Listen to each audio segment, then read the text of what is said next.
Hello everyone, কেমন আছো সবাই? Welcome to Keya's blog. চলো get ready with me for Poila Baishakh. আজকে আমি তোমাদের সঙ্গে আমার মেকআপের একটা ভিডিও শেয়ার করব। This is not a tutorial at all. আমি জাস্ট তোমাদের সঙ্গে আমি কোথাও বেরোবার আগে কিভাবে একটা মিনিমাম মেকআপ করে বেরিয়ে যাই সেই মেকআপের ভিডিওটাই আমি তোমাদের সঙ্গে শেয়ার করতে এসেছি। তোমরা দেখো, আশা করছি তোমাদের খুব ভালো লাগবে এবং আমার নতুন ড্রেসটা কেমন হয়েছে সেটাও আমাকে জানিও প্লিজ। এবং সবথেকে আমার পছন্দের সেটা হচ্ছে আমার ইয়াররিংটা, সেটাও তোমরা জানিও কেমন হয়েছে। ফার্স্টেই আমি একটা ময়শ্চারাইজিং ক্রিম দিয়ে আমার স্কিনটাকে ময়শ্চারাইজ করে নিচ্ছি। ক্রিমটা ভীষণ ভালো, এটা একবার ইউজ করার পর সারাদিন আর মুখে কিছু না মাখলেও হাইড্রেশনটা খুব ভালো মতো বজায় থাকে, স্কিন একেবারেই ডিহাইড্রেটেড লাগে না, ভীষণ ভালো। এরপরে আমি খুব মিনিমাম একটা ফাউন্ডেশন মেখে নেব মুখে, হ্যাঁ খুবই মিনিমাম, হ্যাঁ যাতে করে এত গরমের মধ্যে স্কিনটা যাতে প্যাচপ্যাচে হয়ে না যায়, কেকি হয়ে না যায়, সেজন্য আমি খুব অল্প পরিমাণেই মেকআপটা ইউজ করব, ফাউন্ডেশনটা।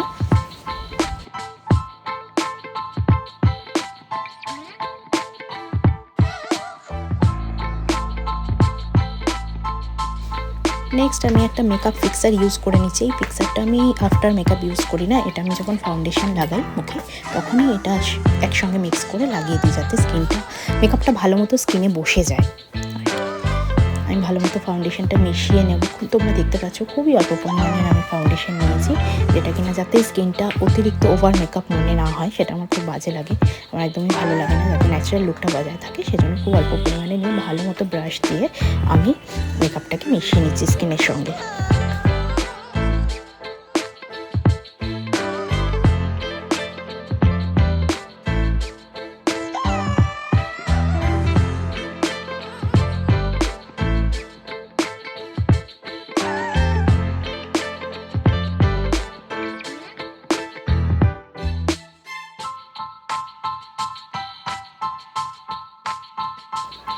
এরপরে আমি স্কিনে মেকআপটাকে সেট করার জন্য কম্প্যাক্ট পাউডার ইউজ করে নিচ্ছি, সেটাও খুব অল্প পরিমাণ, খুব বেশি নয়। ফার্স্টে আমি টি জোনটাকে ব্রাশটা ইউজ করে নেব, তারপরে পুরো স্কিনের সঙ্গে ভালো মতো মেকআপটাকে সেট করে নেব।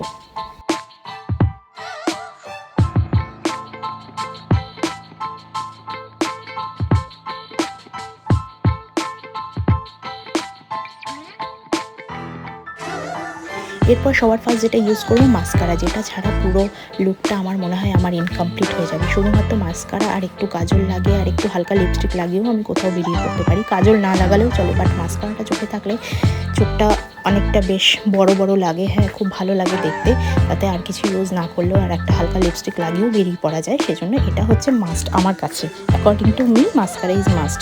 তো আমি মাস্কারাটা ইউজ করে নিচ্ছি।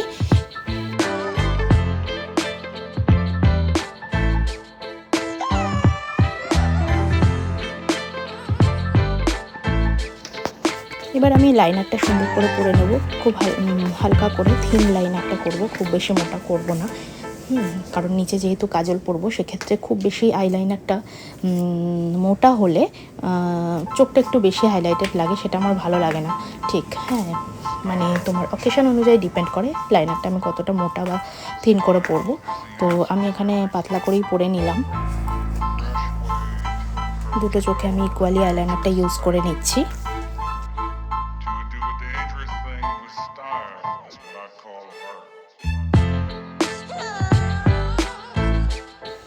এরপরে লাইনারটা আমি একদম অল্প পরিমাণে আউটার কর্নারে, লোয়ার আউটার কর্নারে আমি হালকা করে লাগিয়ে নিচ্ছি, একদম পুরোটা নয়, হাফ পোর্শন, চোখের হাফ পোর্শনটা লাগিয়ে নিচ্ছি, এটাতে চোখটা ভীষণ হাইলাইটেড হয়, ভীষণ সুন্দর লাগে। তারপরে আমি কাজল ইউজ করে নেব, কাজলটাও অত্যাধিক মাত্রায় ডিপ করে আমি লাগাবো না, হ্যাঁ খুবই হালকা করেই লাগাবো, যদিও কাজলটা আমি লাস্টে লাগিয়েছি সেটা দেখাচ্ছি তোমাদের। ফার্স্টে আমি লিপস্টিকটা পরে নিয়েছি, খুব এটাও একটা লাইট শেডের লিপস্টিক আমি পরে নিয়েছি।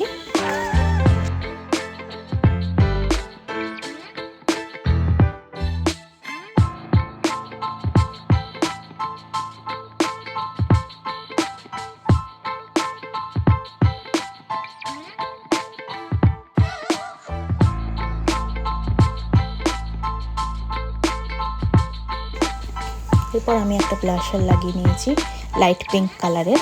যেহেতু আমি পিঙ্ক কালারের ড্রেস পরেছি সেজন্য আমি জাস্ট মানে একটু ব্লাশারটা না থাকলে মানে লুকটা ঠিক হাইলাইট হয় না, সেজন্য আমি অল্প করে লাগিয়ে নিয়েছি। এবার আমি যেটা দিয়ে ফাউন্ডেশনটা সেট করেছিলাম, কম্প্যাক্ট পাউডারটা সেট করেছিলাম, তো সেটা দিয়ে আমি ব্লাশারটাকে মুখের সঙ্গে মিশিয়ে নেব যাতে একদম হালকা হয়ে যায়, পিঙ্ক কালারটা বেশি ডার্ক মনে না হয়।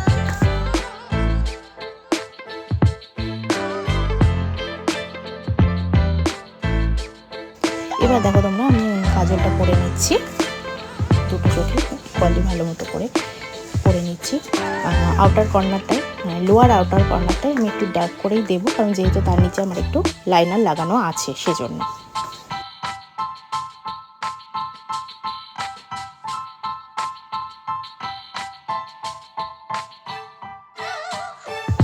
এবার আমি আমার সাজের মেন যে অঙ্গটা, যেটা ছাড়াই অসম্পূর্ণ থাকে প্রতিটা মহিলাদের সাজ, সেটা হচ্ছে সিঁদুর। আমি একটা লিকুইড সিঁদুর লাগিয়ে নিচ্ছি।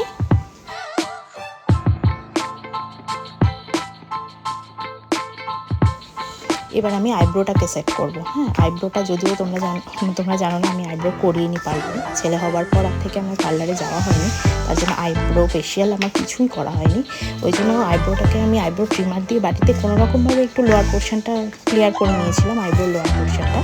তো সেজন্য আমি একটা ডার্ক কালারের আইশ্যাডো দিয়ে আর আইব্রো ব্রাশ দিয়ে আমি হালকা করে আইব্রোটাকে সেট করছি, কারণ আইব্রো আমার কখনোই ডার্ক ব্ল্যাক ভালো লাগে না, খুব বেশি ড্রামাটিক মনে হয়। আইব্রো যদি আমি ডার্ক করে লাগাই, মানে আমার নিজের কথা বলছি, আমার নিজেকে বেশি ড্রামাটিক মনে হয় যদি আমি ওটা বেশি ব্ল্যাক করে ফেলি। সেজন্য আমি একটা ব্রাউন কালারের আইশ্যাডো নিয়ে আইব্রো ব্রাশ দিয়ে আইব্রোটাকে সেট করে নিলাম যাতে খুবই ন্যাচারাল লাগে। দেখো তোমরা, একেবারেই যে আমি কিছু ইউজ করেছি মনে হচ্ছে না। এবার আমি আমার ফেভারিট থিং ইয়াররিং, সেটা আমি পরে নিচ্ছি আমার কানে। দেখো তোমরা কেমন লাগে। ইয়াররিংটা আমার প্রচণ্ডই ফেভারিট, আর এটা ট্র্যাডিশনাল লুকের সঙ্গে ভীষণ ভালো যায় এবং আজকে আমার ড্রেসটার সঙ্গে সম্পূর্ণ মানিয়ে গেছে, পুরো ম্যাচ করে গেছে। সেই জন্য আজকে আমি এই ইয়াররিংটাই পরবো বলে ঠিক করেছি। দেখো তোমরা কেমন লাগে।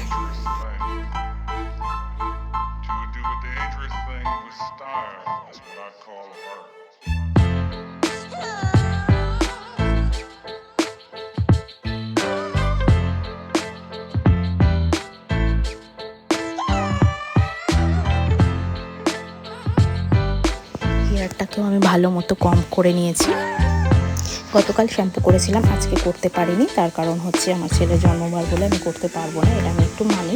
সেজন্য গতকাল শ্যাম্পু করা। যাই হোক, আশা করছি চুলটা খুব খারাপ লাগছে না, মোটামুটি ঠিকই আছে। এবার দেখো আমার মেয়ে আমার ভিডিও বানিয়ে দিচ্ছে পুরোটা। ও তো আমার সঙ্গে ভিডিও বানানোর, ও পুরো ড্রেসটা এবং লুকটা ভিডিও করে দিচ্ছে আমাকে। এবার তোমরা বলো কেমন হয়েছে মেকআপটা, ড্রেসটা কেমন হয়েছে, ইয়াররিংটা কেমন লাগছে তোমাদের। আর হোল ভিডিওটা তোমাদের যদি ভালো লেগে থাকে প্লিজ লাইক, কমেন্ট, সাবস্ক্রাইব করে দিও। Thank you.